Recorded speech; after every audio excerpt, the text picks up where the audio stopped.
मृत शवों के साथ संभोग करने वाला दुष्ट दरिंदा आखिर कैसे बना एक महाशक्तिशाली दुष्ट दैत्य, और क्यों वह कुंवारी लड़कियों के मृत शरीर के साथ संभोग करता था। मुनियंगिरा महासेनापति विभितत्सना और आचार्य कास्य पंथ के आगे दैत्य त्रैलोक्युर की पूरी कहानी शुरू से बताना प्रारंभ करता है। बात आज से हजारों साल पहले की है, जब दैत्य त्रैलोक्युर एक महाशक्तिशाली दानव ना होकर बस एक मामूली सा अघोरी हुआ करता था। शशानों में रहने वाला वह अघोरी शुरू से ही भगवान की नहीं बल्कि शैतान यानी काली शक्तियों की पूजा किया करता था। शुरू से ही उसके ऊपर वासना का भूत सवार था। मन में बहती वासना की तरंगों को पूरा करने के लिए वह मुर्दा शरीरों के साथ प्रतिक्रिया किया करता था। दो ही चीजें ऐसी थीं जो उसके मन को लुभाती थी और उसे अथाह सुकून देती थी। पहली थी प्रतिक्रिया और दूसरी थी भक्ति साधना। साधना के बलबूते वह अपार शक्तियां हासिल कर सरस्वती दुनिया पर राज्य करना चाहता था। वक्त बीतता गया और उसका समय इन दोनों चीजों में गुजरता गया, पर गुजरते वक्त के साथ मुर्दा शरीरों से उसका लगाव कम होता चला गया। अब उसे मुर्दा शरीरों के साथ प्रतिक्रिया में वह आनंद व चरम सुख नहीं मिलता जो पहले मिला करता था। ज्यादा सुख के लालच में वह बेचैन रहने लगा। फिर एक दिन उसने सोचा, कैसा होता अगर मैं मुर्दा शरीर को फिर से जिंदा कर पाता, कैसा होता मैं उनमें फिर से जान डाल पाता। अगर मैं मुर्दा शरीरों के अंदर जान फूंकने में सफलता हासिल कर लूं तो प्रतिक्रिया का आनंद ही अलग होगा। यह सोचने मात्र से ही उसे असीम आनंद की अनुभूति हुई। उसी दिन उस घोर पापी ने खुद से जिद की, खुद से एक वादा किया कि एक दिन वह मुर्दा शरीर में जान डालकर रहेगा। अपनी इस घोर प्रतिज्ञा के चलते उसने शैतान की साधना करनी शुरू कर दी। वह सालों साल भूखा प्यासा बिना अन्न जल ग्रहण किए साधना में लीन रहने लगा, और एक दिन वह काला दिन आ ही गया जब उस पापी को अपनी कठोर साधना का फल मिल गया। जब काली शक्तियों ने उसे अपने दाता के रूप में चुना, तब से वह दुष्ट घोरी किसी भी मृत शरीर में फिर से प्राण डालकर उसे जिंदा करने में सक्षम हो गया। मुर्दों के साथ प्रतिक्रिया करने वाले उस दुष्ट को अब जीते जागते खिलौने मिलने लग गए, पर हर रोज मुर्दा शरीर कहां से आए। जब उसे मुर्दा शरीरों की भी कमी खलने लगी, तब उस दुष्ट ने अपने घोर तप से केवल अस्थियों के दम पर ही मृत जीव को जिंदा करने की शक्तियां भी हासिल कर लीं। पर उस दुष्ट द्वारा जिंदा की गई कुंवारी लड़कियां जिंदा तो अवश्य हो जाती, पर वह उसकी पुतली मात्र ही बनकर रह जाती, क्योंकि उनके अंदर कुछ भी सोचने समझने की शक्ति ना होती। पर उस भोगी राक्षस को इससे कोई खास फर्क नहीं पड़ता। उसे तो बस अपनी वासना पूर्ति के लिए नए नए खिलौने चाहिए होते जो उसे मिल जाते। अब उसके दिन बड़े ही आनंद के साथ गुजर रहे थे। वह नहीं चाहता था कि उसका यह आनंद कभी भी खत्म हो। उसने एक बार फिर से कड़ी साधना की और अमर होने की सोची, पर काली शक्तियां इतनी सक्षम नहीं थीं कि वह उसे अमरता का वर दे सके। तब उस दुष्ट ने इसका एक हल ढूंढा। उसने लाखों मील और 7 समंदरों के बीच एक के बाद एक साथ ऐसे दरवाजे तैयार किए जिनको पार करना किसी के लिए भी असंभव था। उसके द्वारा बनाए गए शुरू के 6 दरवाजे तो सवाल जवाब के साथ बुद्धि की परीक्षा लेते, और 7वां यानी आखिरी दरवाजा जिसकी परीक्षा सबसे कठिन थी। दरअसल कठिन शब्द का उपयोग करना भी गलत ही होगा, क्योंकि वह परीक्षा बस कठिन नहीं बल्कि असंभव थी जिसका कोई भी हल नहीं था। उन 7 शक्तिशाली दरवाजों का निर्माण करने के बाद त्रैलोक्यसुर ने उनके भीतर एक तोते को रोक दिया और अपने प्राण उस तोते के अंदर डाल दिए। दमसादे आचार्य कास्य पंथ और विभित्स सना मुनि अंगिरा द्वारा बताई जा रही दैत्य त्रैलोक्युर की जीवन गाथा को सुन रहे थे।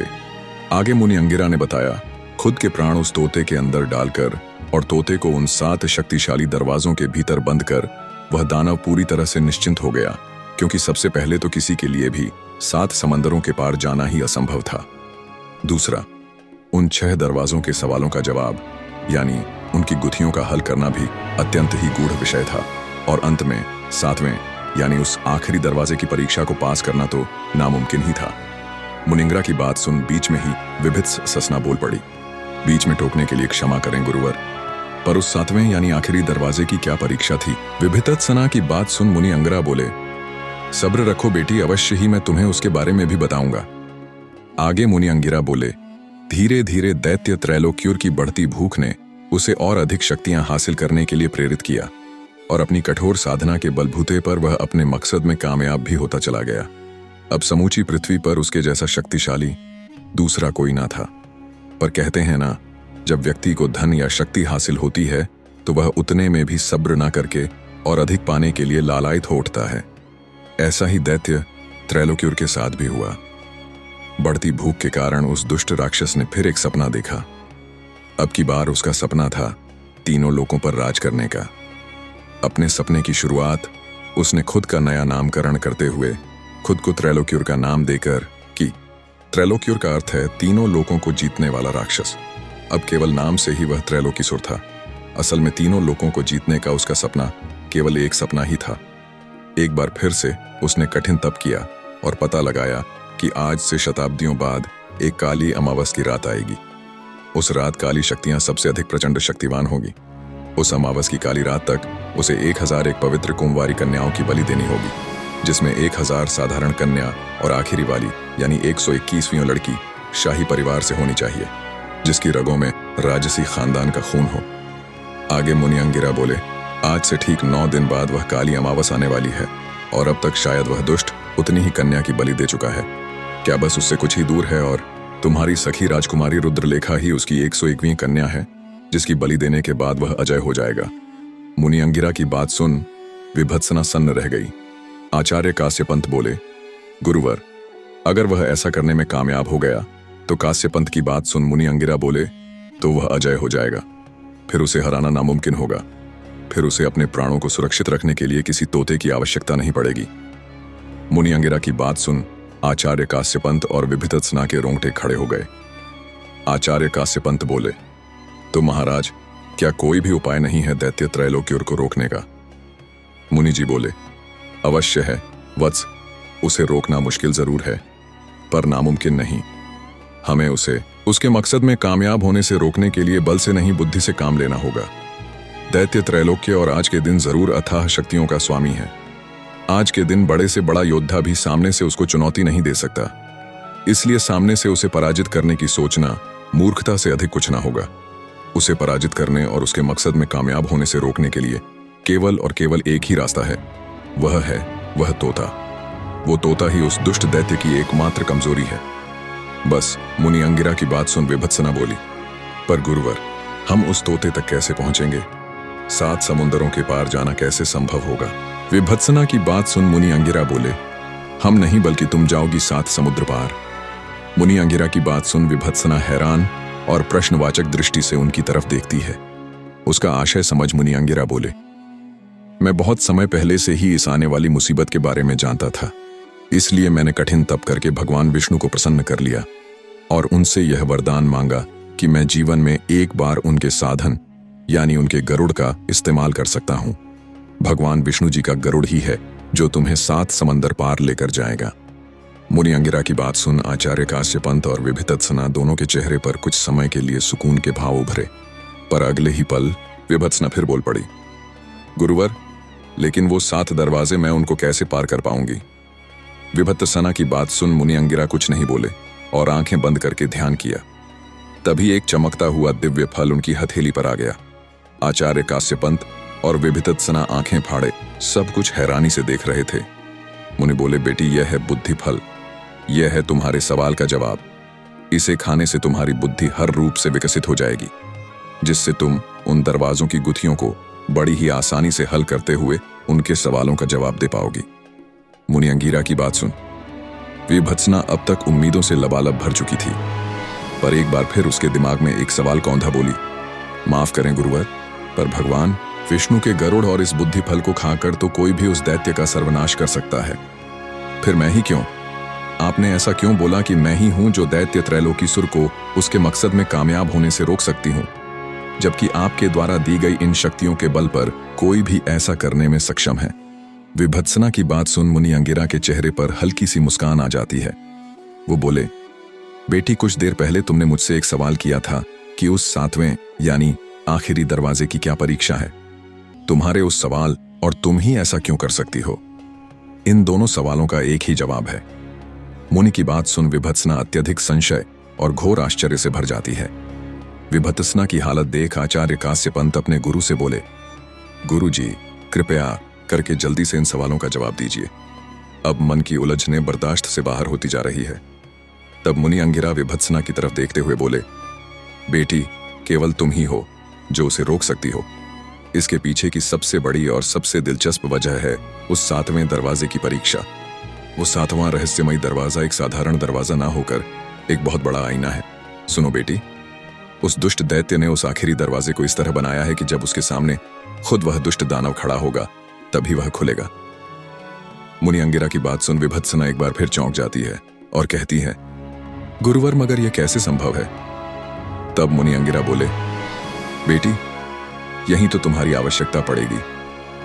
केवल और केवल तुम ही वह एकमात्र प्राणी हो जिसने उस दुष्ट दैत्य त्रैलोक्य असुर का सामना किया है, उसे अच्छी तरह देखा है। तुम्हारे सिवाय मनुष्य तो छोड़ो, कोई जानवर भी ऐसा नहीं है जिसने उसे देखा हो और वह जीवित रह गया हो। मुनि अंगिरा की बात सुन विभत्सना बोली, हाँ गुरुवर, यह तो है, पर इससे हमारी क्या मदद होगी? कृपया हमारी उलझनों की गुत्थियों को और अधिक न बढ़ाते हुए सब कुछ स्पष्ट कीजिए। महाराज मुनि अंगिरा बोले, बेटी जब छठे दरवाजे की गुत्थी को हल करने के बाद 7वें यानी आखिरी दरवाजे के पास तुम जाओ तो मेरा ध्यान करते हुए उस दुष्ट दानव की आकृति का स्मरण करना। जैसे ही मेरा नाम लेकर तुम उस दुष्ट की आकृति का स्मरण करोगी, वैसे ही कुछ पल के लिए तुम हूबहू उस दुष्ट दैत्य त्रैलोकी सुर का रूप धारण कर लोगी, जिसकी बदौलत तुम उस आखिरी दरवाजे को खोल पाओगी। मुनि अंगिरा की बात सुन हाथ जोड़कर उनके चरणों में नतमस्तक होती हुई विविध बोल पड़ी, मान गए गुरुवर, सत्य है आप जैसा दूसरा कोई नहीं। जब तक आप जैसे महागुरु इस पृथ्वी पर मौजूद हैं तब तक कोई दैत्य कोई त्रैलोकी सुर अपने मकसद में कामयाब अब नहीं हो सकता। इधर दैत्य त्रैलोकी सुर को पराजित करने की पूरी योजना बन चुकी थी, उधर राजमहल में रानी त्रिलोचना की खुशी का कोई ठिकाना नहीं था। उसके राह के दोनों कांटे यानी राजकुमारी रुद्रलेखा और महासेनापति विभितत्सना अब साफ हो चुके थे।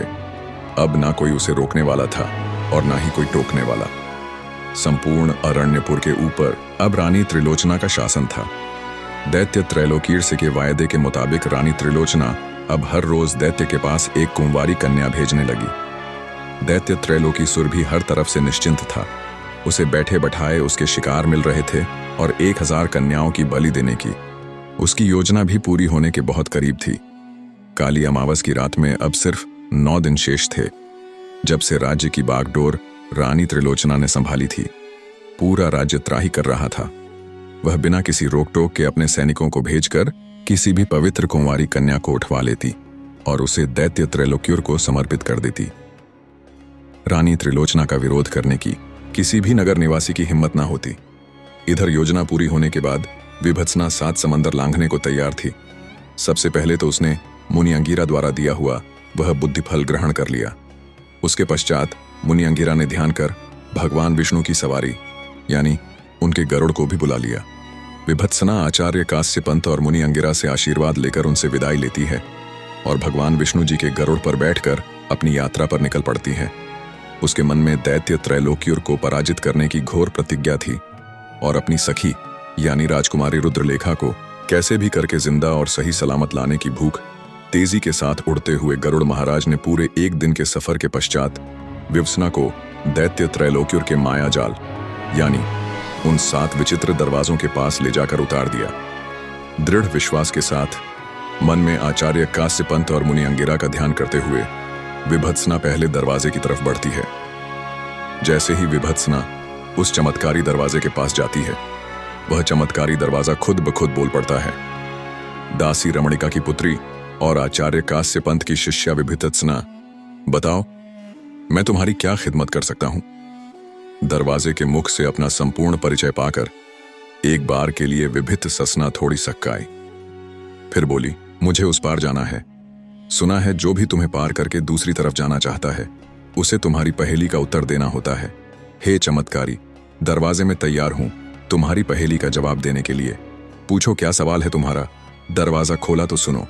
आचार्य के शिष्य 1 बार 1 कहानी का अगला भाग देखने के लिए चैनल को सब्सक्राइब करें।